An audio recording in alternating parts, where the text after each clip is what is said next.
ये बहती भागवती गंगा है, उस बहती भागवती गंगा में कोई हाथ धो ले तो उसका कल्याण हो जाता है। मैंने परसों भी कहा था कि गंगा गंगेति यो ब्रूयात योजना नाम शतैरपि मुच्यते सर्व पापेभ्यो विष्णुलोकम स गच्छति। यदि गंगा में जल में यदि योजन दूर पर कोई पक्षी उड़ रहा है और उसकी परछाई भी यदि गंगा में पड़ जाए तो भी उस प्राणी की, उस पक्षी की मुक्ति हो जाती है।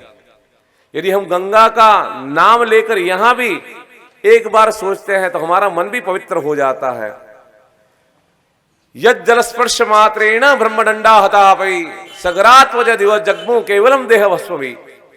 के सगर के जो 60,000 पुत्र थे, मात्र गंगा का स्पर्श करते ही वो 60,000 पुत्र मुक्ति को प्राप्त हो गए। ऐसी पवित्र गंगा जो है भगवान श्री हरि के चरणारविंद से निकली है, और यहां जो भागवती गंगा निकली है वो भगवान विष्णु के चरणारविंद से निकली है, उसके मुखारविंद से निकली है। एक चरणविंद है और एक मुखारविंद है। क्योंकि हमने द्वितीय स्कंद में आपको बताया था कि भगवान श्री हरि ने ये कथा ब्रह्मा जी को सुनाई थी। उस समय चतुश्लोकी भागवत थी। अहमेवा समेवाग्रे नान्यद्य सत्परम पश्चादम यदेत यो वशिष्येत सोऽस्म्यहम् रीतेर्थेत प्रतीयेत न प्रतीयेत चात्मने तद विद्यादात्मनो माया यथा वासो यथा तमः यथा महान्ति भूतानि भूतेषु चावचेष्वनु प्रविष्टान्य प्रविष्टानि तथा तेषु न तेष्वहम् एतावदेव जिज्ञासं जिज्ञासुन सदात्मना तन्वयवतिरेका यस्या सर्वदा सर्वदा। तो ये चतुश्लोकी भागवत भगवान श्री हरि ने ब्रह्मा जी को सुनाई। ब्रह्मा जी ने ये कथा अपने मानस पुत्र नारद जी को सुनाई। नारद जी ने ये कथा व्यास जी को सुनाई।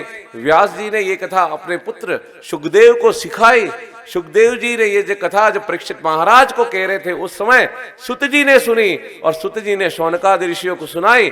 और वही कथा शौनको जो ऋषियों ने जो सुनी वो कथा हम अभी पंडित श्री नित्यानंद के मुख से आप सुन रहे हैं। तो ये भागवती गंगा जो है वो भगवान विष्णु के मुख से आई, और डूंगरपुर वासी इस कथा को यहाँ पत्रकार कॉलोनी के विश्वनाथ धाम जो है, वैष्णो देवी धाम है, मंदिर है, उसके पास इस प्रांगण में आप सुन रहे हैं।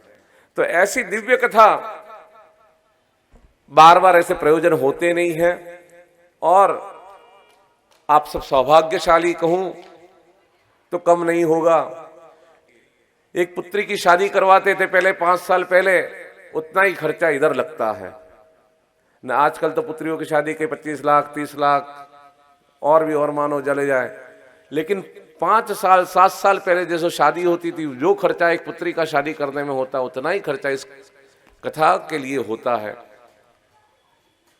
मैंने व्रत ले रखा है कि कथा आप करवाओ, चाहे 2 या न दो, लेकिन मैं कथा करने के लिए तैयार हूं। क्योंकि मेरा कार्य ही है सनातन धर्म की स्थापना करना, मुख्य कथा लोगों के सामने देना, ताकि धर्म के विमुख जितने लोग हो गए हैं वो पुनः धर्म के प्रति प्रेरित हो, समाज के प्रति प्रेरित हो, अपनी जिम्मेदारियां समझे। जिस तरह मुझ ब्राह्मण ने अपने आप को भागवत के लिए सौंप दिया है कि कहीं महाराज जी आप कितना लेते हो, तो मैं बोलता जो मिले वो ठीक है, ना मिले तो कोई चिंता नहीं, आप तो मुझे फ्री में बुला लो, मैं कथा कर दूंगा, क्योंकि कथा करना मेरा कर्तव्य है।